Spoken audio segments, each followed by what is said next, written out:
Petit message avant de commencer la vidéo, sachez que j'enregistre et je monte avec un logiciel gratuit en version de test donc, et je pense en acquérir un d'ici peu, mais en attendant j'utilise celui-là et donc il va falloir faire avec, je suis désolé. Sur ce, on va pouvoir commencer la vidéo tout de suite. Pour aller dans l'espace, c'est pas si simple qu'on pourrait l'imaginer. Il nous faut déjà une fusée assez puissante pour s'extirper de l'attraction terrestre, de la gravité donc. Et donc pour ça, on va utiliser plusieurs technologies ainsi que des systèmes plus ou moins innovants afin d'atteindre l'espace. Alors déjà, petite précision, l'espace est à 100 km d'altitude.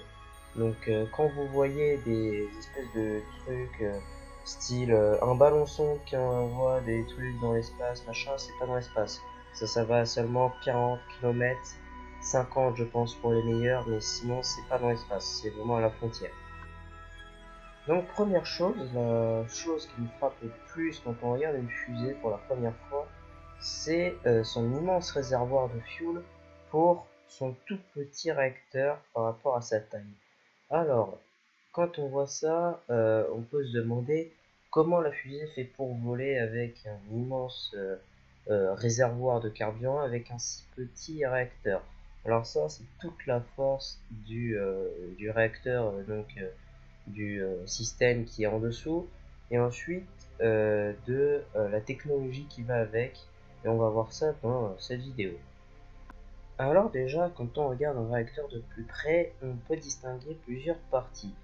Déjà le réservoir, donc là qu'on ne voit pas sur la photo. Ensuite, on peut distinguer la tuyère, donc c'est l'espèce de bol inversé, l'espèce de vase inversé où les flammes apparaissent.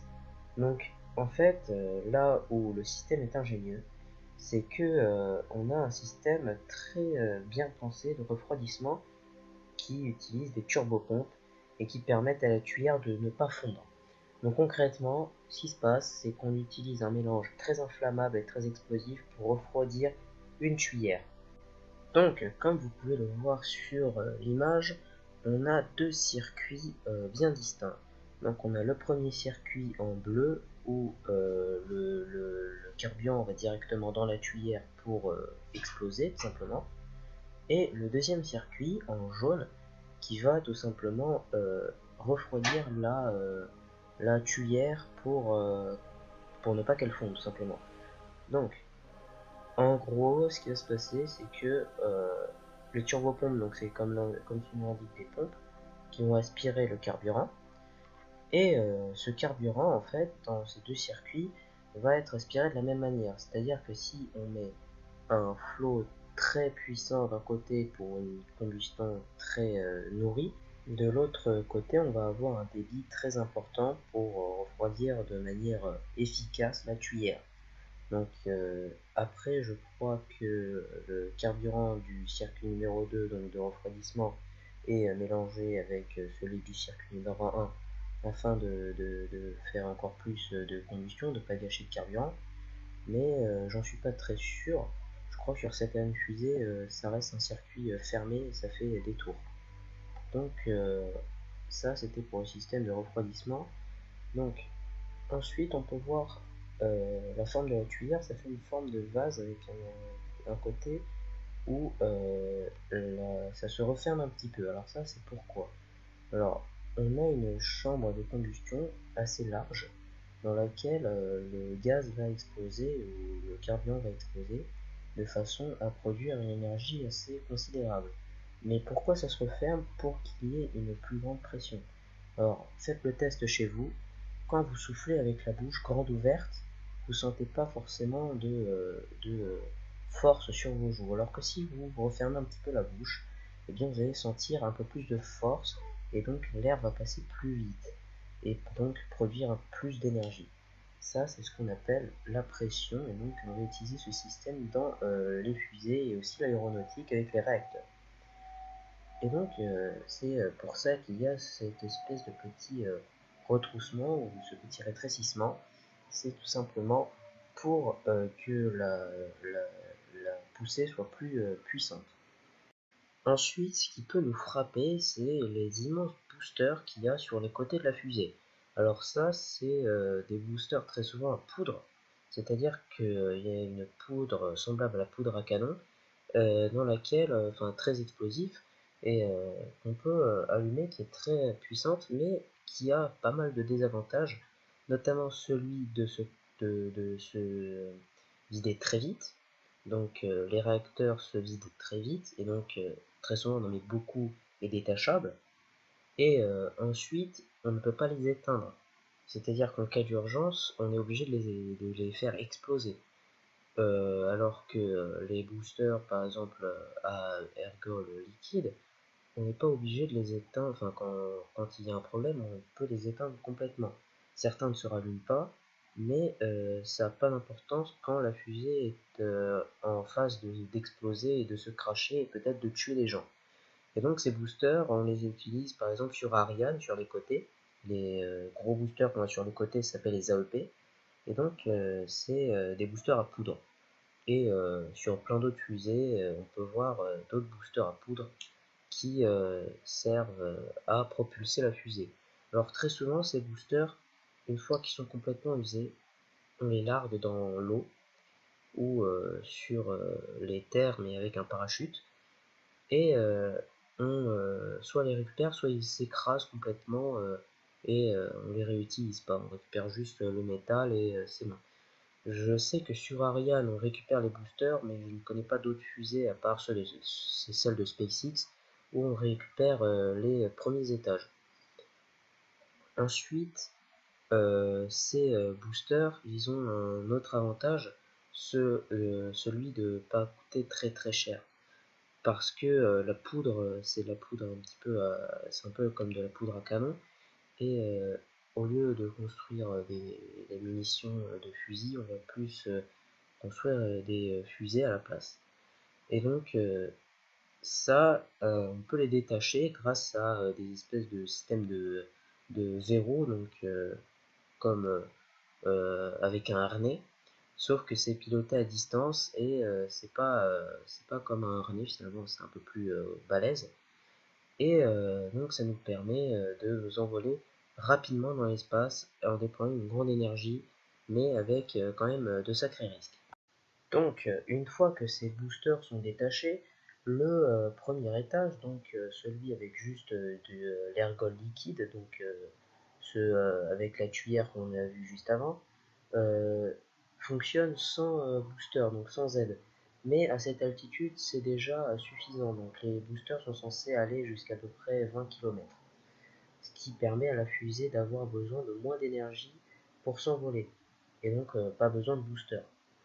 Et c'est pour ça qu'on les largue à cette altitude. Donc on en fait des assez grands pour aller à peu près 20 km d'altitude. Et donc après avoir complètement usé le carburant de ces boosters, ils sont relâchés dans l'atmosphère et s'écrasent. Et comme je viens de le dire, le premier étage continue tout seul. Ce premier étage va continuer jusqu'à une certaine altitude où il sera largué. Il va être largué très souvent au-dessus de la mer. On préfère lancer les fusées au-dessus de la mer pour éviter que si ça y a un problème, ça s'écrase sur les terres. Ce serait bête de tuer des gens avec un lancement de fusée. Et donc, ensuite, c'est le deuxième étage. Donc sur Aria, on ne le voit pas forcément, mais il y en a un tout petit. Pourquoi tout petit? Tout simplement parce que le premier étage est censé aller très très haut. C'est pour ça qu'il est très grand. Mais sinon, c'est vraiment le deuxième étage qui va soit finir de mettre en orbite la charge utile, soit il va faire les manœuvres dans l'orbite. Par exemple, sur la plus grosse fusée, la Saturne V, celle qui envoyait les hommes sur la Lune, on avait plusieurs étages. Donc on avait le premier étage qui n'avait pas de booster d'ailleurs, et qui donc allait à une certaine altitude, qui était largué pour que le deuxième étage tout simplement envoie son carburant et sa puissance. Donc il était moins puissant bien évidemment, mais était tout simplement assez puissant pour mettre en orbite euh, une station spatiale. Donc ça, c'est Space Lab, on reverra ça dans une prochaine vidéo. Mais en fait, quel est l'avantage d'avoir plusieurs étages? Bah, imaginez-vous que le truc qu'il y a avec les fusées, c'est qu'une fois qu'on a usé tout le carburant, ça nous sert plus à rien de tenir les poches. C'est comme si vous alliez vous faire les courses, vous prenez tout ce que vous avez besoin dans un sac, puis même après avoir après avoir tout rangé dans vos armoires, vos placards, machin, vous gardiez les sacs sur vous. C'est débile. Et ben là c'est pareil. On largue les étages qui nous servent à rien, les étages vides, afin de prendre moins de poids et surtout d'être plus maniable et de pouvoir faire ce qu'on a besoin de faire sans avoir à se trimballer du poids en plus et de l'encombrement en plus. Et donc, ce qui m'amène jusque là, c'est pour vous parler de la charge utile. La charge utile, très souvent, en tout cas sur les vols d'Ariane et les vols fréquents aujourd'hui, donc SpaceX, tout ça, c'est des satellites, donc des satellites de communication, militaires, ça peut être de tout. Et donc ces satellites sont à des altitudes supérieures à celles qu'on pourrait imaginer. Donc, premièrement, la Station spatiale internationale est à peu près 400 000 km au-dessus de nos têtes, ce qui est une orbite très très basse.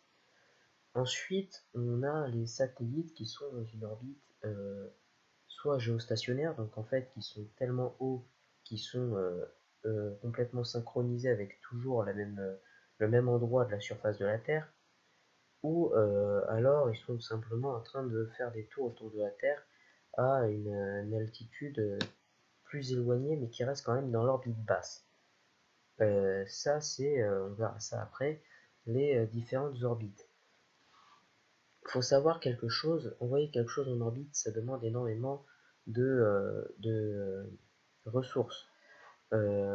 C'est d'ailleurs la chose la plus dure à faire.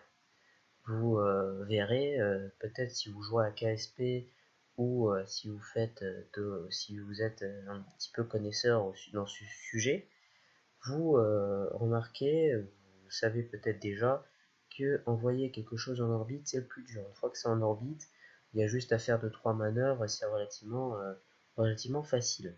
Alors que aller en orbite, ça demande énormément de carburant et surtout un étage et tout. Pour vous dire, on reverra ça dans mes épisodes prochains sur Apollo, mais Apollo, donc on avait 3 étages entiers juste pour aller sur la Lune et pour avoir 2 petits modules d'à peine même pas 10 mètres de long, les deux encastrés à l'intérieur. D'accord? Donc le LEM plus le module de commande. Ça fait même pas 10 mètres de long. Alors que la fusée, elle faisait plus de 100 mètres de long. Donc pour vous donner un ordre d'idée, c'est euh, c'est quand même immense. Ensuite, une fusée, c'est quand même un immense pétard. Donc ça prend énormément de fuel. C'est pour ça que ça coûte très cher. Et surtout que c'est pas réutilisable certaines. Donc on pense par exemple à Saturn V qui est la plus grosse fusée du monde mais aussi la plus chère. Je crois qu'on compte 2 ou 3 milliards d'euros pour la fusée. Ariane c'est 800 millions d'euros, le double lancement donc avec 2 satellites. Donc voilà, c'est quand même assez exorbitant. Mais tout n'est pas noir parce qu'on est en train de développer des technologies de réutilisation. SpaceX vise à réutiliser complètement une fusée, donc faire une fusée réutilisable. Euh, Certaines personnes travaillent sur des SSTO, donc Single Stage to Orbit. C'est en gros des appareils qui sont capables d'aller en orbite d'un coup, d'une seule traite, et donc ça c'est très bien. Et ça permettrait d'avoir des vols jusqu'à l'espace abordables. Donc, par exemple, pour ces 18 ans, on va peut-être pas aller à New York, et dans 30 ans, on va peut-être aller dans l'espace.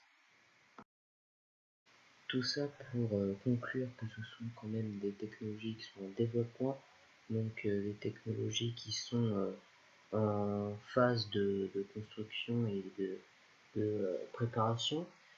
Et par exemple, le FSTO, c'est vraiment des choses où on pense les avoir vers 2050-2100. Hein. C'est vraiment pas dans les 10 prochaines années à venir, même quoique peut-être qu'on pourrait avoir de la chance. Sur ce, je vais vous quitter sur ça. J'espère que cette vidéo vous aura plu. N'hésitez pas à vous abonner, à partager et à liker mes vidéos, ça fera toujours plaisir. C'est ma première, enfin, c'est pas vraiment ma première, mais c'est la première sur ce thème en tout cas. Et c'est la première de cette chaîne, de ce renouveau de chaîne. Donc j'espère que vous allez être assez indulgent avec moi et ce que je fais. Et voilà, je tiens à dire que cette chaîne et cette vidéo vise à vous apprendre des trucs, donc n'hésitez pas à me poser des questions dans les commentaires de cette vidéo si vous avez des choses à dire ou ce genre de choses. Pour ce, je vous dis à la prochaine. Tchuss.